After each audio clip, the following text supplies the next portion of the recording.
CWMA ಆದೇಶದ ಬೆನ್ನಲ್ಲೇ ಈಗ ಸಕ್ಕರೆ ನಾಡು ಮಂಡ್ಯದಲ್ಲಿ ಕಾವೇರಿ ಕಿಚ್ಚು ಹೆಚ್ಚಾಗಿದೆ. ಶ್ರೀರಂಗಪಟ್ಟಣದಲ್ಲಿ ಕಾವೇರಿ ನದಿಗೆ ಇಳಿದು ರೈತರು ಆಕ್ರೋಶ ವ್ಯಕ್ತಪಡಿಸಿದ್ದಾರೆ. ರೈಟ್, ಇದ್ರ ಬಗ್ಗೆ ಮಾತನಾಡೋದಕ್ಕೆ ಹಿರಿಯ ಕನ್ನಡ ಪರ ಹೋರಾಟಗಾರರಾದಂತಹ ವಾಟಾಳ್ ನಾಗರಾಜ್ ಅವರಿದ್ದಾರೆ. ಸರ್ ನಮಸ್ತೆ. ನಮಸ್ಕಾರ. ರಾಜ್ಯದ ರೈತರ ಪಾಲಿಗೆ ಸಿಡಬ್ಲ್ಯೂಎಂಎ ಕೂಡ ಒಂದು ಮರಣ ಶಾಸನವನ್ನ ಬರೆದಿರುವಂಥದ್ದು. ನೆನ್ನೆ ನೀವು ತಾನೇ ಹೇಳ್ತಾ ಇದ್ರಿ ನಮ್ಮ ಜೊತೆ ಮಾತನಾಡುವಂತಹ ಸಂದರ್ಭದಲ್ಲಿ ಉಗ್ರ ಹೋರಾಟವನ್ನು ಮಾಡ್ತೀವಿ, ಕರ್ನಾಟಕ ಬಂದ್ ಕೂಡ ನಾವು ಮಾಡ್ತೀವಿ, ರಾಜ್ಯ ಸರ್ಕಾರ ರೈತರ ಪರವಾಗಿ ನಿಂತ್ಕೊಳ್ಬೇಕು ಅನ್ನುವಂಥ ಎಚ್ಚರಿಕೆಯನ್ನ ಕೊಟ್ಟಿದ್ರಿ. ಈಗ ಮತ್ತೊಮ್ಮೆ ಅದೇ ಒಂದು ದುರಂತ ಮರುಕಳಿಸಿದೆ. ನಿಮ್ಮ ಅಭಿಪ್ರಾಯ ಸರ್?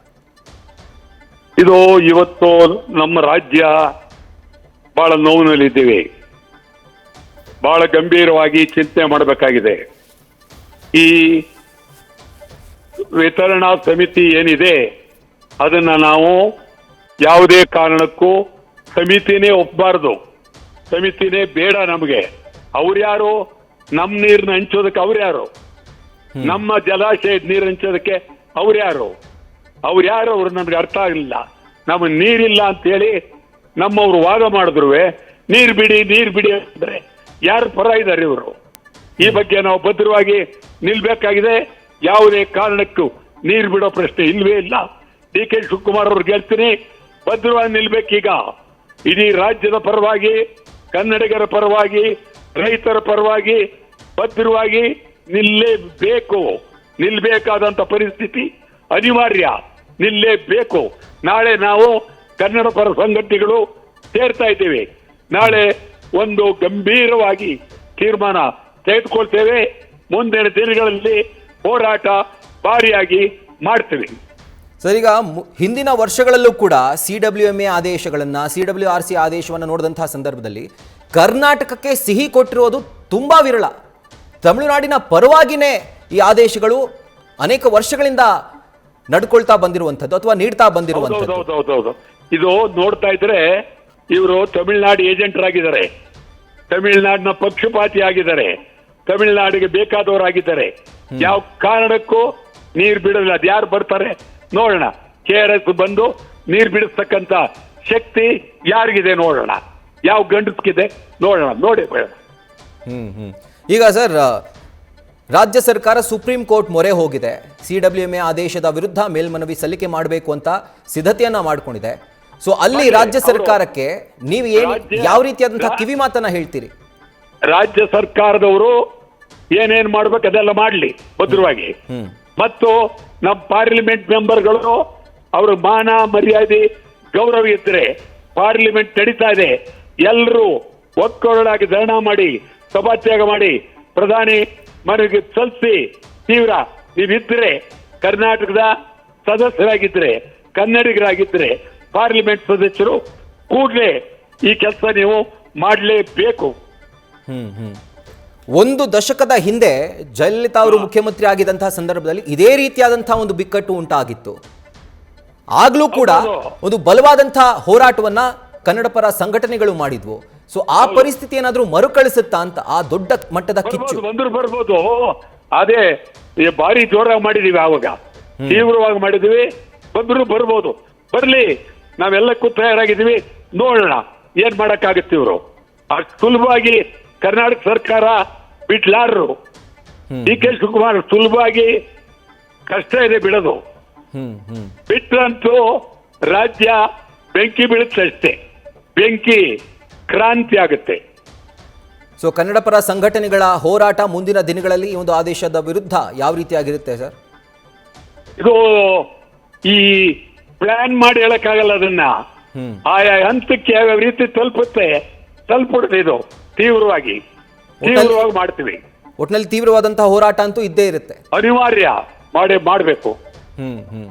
ಈ ಸಂದರ್ಭದಲ್ಲಿ ಸರ್, ರಾಜ್ಯ ಸರ್ಕಾರಕ್ಕೆ ಏನೊಂದು ಬುದ್ಧಿ ಮಾತನ್ನ ಅಥವಾ ಕಿವಿ ಮಾತನ್ನ ಹೇಳೋದಕ್ಕೆ ಇಷ್ಟಪಡ್ತೀರಿ? ಏನ್ ಬುದ್ಧಿ ಮಾತಲ್ಲ, ಅವ್ರ ಬುದ್ಧಿ ಇದೆ, ನೀರ್ ಬಿಡಬಾರ್ದು ಅಷ್ಟೇ. ಬುದ್ಧಿ ಇದ್ರು ನೀರ್ ಬಿಟ್ರೆ ಬುದ್ಧಿ ಇಲ್ಲ ಅಂತೀವಿ. ನೀರ್ ಬಿಡಬಾರ್ದು ಅಷ್ಟೇ. ಸುಪ್ರೀಂ ಕೋರ್ಟ್ ಏನ್ ಹೇಳ್ತೆ ನೋಡೋಣ. ಓಕೆ, ಈಗ ಆಗಸ್ಟ್ 3ನೇ ತಾರೀಕು ನೋಡಿ ಏನ್ ಹಣೆ ಬರ.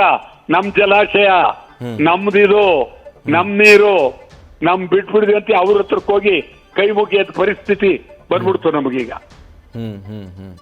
ಆಗಸ್ಟ್ 3ನೇ ತಾರೀಕು ತಮಿಳುನಾಡು ಮುಖ್ಯಮಂತ್ರಿ ವಿಜಯ್ ಅವರು ಬರ್ತಿದ್ದಾರೆ ಸರ್ ಕರ್ನಾಟಕಕ್ಕೆ. ಇನ್ನೂ ಇಲ್ಲ ಬರಲ್ಲ, ಈಗೆಲ್ಲ ಬರ್ತಾರೆ ವಿಜಯ್. ವಿಜಯ್ ಬರೋದು ಅಷ್ಟು ಸುಲಭ ಅಲ್ಲ. ಅವ್ರು ಬರೋದಕ್ಕೆ ನೀವು ಬಿಡೋದಿಲ್ಲ. ಈ ಇದರಲ್ಲಿ ವಿಜಯ್ ಬರೋದು ಸುಲಭ ಅಲ್ಲ, ಬಲ್ಲಾರರು.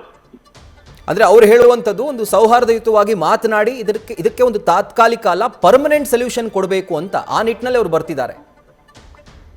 ಅದು ಕಾಯಂ ಮಾಡಬೇಕು ಅಂದ್ರೆ ಮೊದಲು ಮಾಡಬೇಕಾದ್ದು ಕಾವೇರಿ ನಿರ್ವಹಣಾ ಸಮಿತಿಯನ್ನ ವಜಾ ಮಾಡಬೇಕು. ಆಮೇಲೆ ನಮ್ಮ ಚೀಫ್ ಮಿನಿಸ್ಟ್ರು ಅವರು ಕೂತ್ಕೊಂಡು ಮಾತುಕತೆ ಆಡಿ ಕೊಡೋದು ತಕೊಳ್ಳೋದು ಯಾವ ರೀತಿ ಇರ್ಬೋದು, ತೊಂದರೆ ಬಂದಾಗ ಯಾವ ರೀತಿ, ಮಳೆ ಇಲ್ಲದಾಗ ಯಾವ ರೀತಿ, ಅದೆಲ್ಲ ಮಾತಾಡ್ಬೋದು. ಅದ್ರದ್ದೇ ಈಗ ಮೊದಲನೇದು ಸಮಿತಿ ರದ್ದಾಗಿದೆ ಅಂತ ತೀರ್ಮಾನ ಆಗಬೇಕು. ಸಮಿತಿಗೆ ಇದಕ್ಕೆ ಸಂಬಂಧವಿಲ್ಲ. ನಾವು ಒಂದ್ಸಾರಿ ನಾವು ಬರ್ತೀವಿ, ಒಂದ್ಸಾರಿ ನೀವು ಬನ್ನಿ, ಕೂತ್ ಮಾತಾಡಿ. ಹಿಂದೆಲ್ಲ ಅದೇ ಇತ್ತು, ಕರುಣಾನಿಧಿ ಕಾಲದಲ್ಲಿ ಅದೇ ಇತ್ತು. ಮಧ್ಯ ಸಮಿತಿ ನೇಮಕ ಮಾಡಿ ಅದರಿಂದ ಇಷ್ಟೆಲ್ಲ ಅನಾಹುತ ಆಗಿರೋದು. ಬಟ್ ರಾಜ್ಯ ಸರ್ಕಾರಗಳಿಗೆ ಅದನ್ನ ವಜಾ ಮಾಡುವಂತ ಅಧಿಕಾರ ಇಲ್ವಲ್ಲ ಸರ್? ಅವ್ರಿಗಿಲ್ಲ. ಇಬ್ರು ಎರಡು ಸರ್ಕಾರಗಳು ನಾವು ಮಾತಾಡ್ಕೊಳ್ತೀವಿ. ನಿಮ್ಮ ಸಮಿತಿ ಬೇಡ ಅಂತ ಹೇಳಿದ್ರೆ ವಜಾ ಮಾಡ್ಬೋದು. ರೈಟ್. ಅಂದ್ರೆ ಎರಡೂ ಸರ್ಕಾರಗಳು ಜಂಟಿಯಾಗಿ ತಮ್ಮ ವಾದವನ್ನು ಮಂಡಿಸಿ ಇದು ವಜಾ ಆಗ್ಲಿ ಅಂತ ಕೇಂದ್ರಕ್ಕೆ ಹೇಳಿದಂತಹ ಸಂದರ್ಭದಲ್ಲಿ ನಮ್ ನೀರು ನಾವ್ ಹೆಂಗೋ ಹಂಚ್ಕೋತೀವಿ, ನಾವು ಅಕ್ಕಪಕ್ಕದ ರಾಜ್ಯದವರು ನಮ್ಗೇನಿಲ್ಲ ಅಂತ ಹೇಳ್ಕೊಂಡ್ರೆ ಅದಾಗ್ಬೋದು. ಅದು ಈಗ ಇರೋ ನೀರನ್ನ ಕುಡಿಯೋದಕ್ಕೆ ಇಟ್ಕೊಳ್ತೀವಿ ಅಂದ್ರೂ ಬಿಡಲ್ಲ, ಇನ್ನೊಂದ್ ಕಡೆ ಮೇಕೆದಾಟು ಕಟ್ಬಿಟ್ಟು ನಿಮ್ಗೆ ಏನ್ ನೀರು ಬೇಕು ಕೊಡ್ತೀವಿ ಅಂದ್ರೆ ಅದಕ್ಕೂ ಬಿಡಲ್ಲ.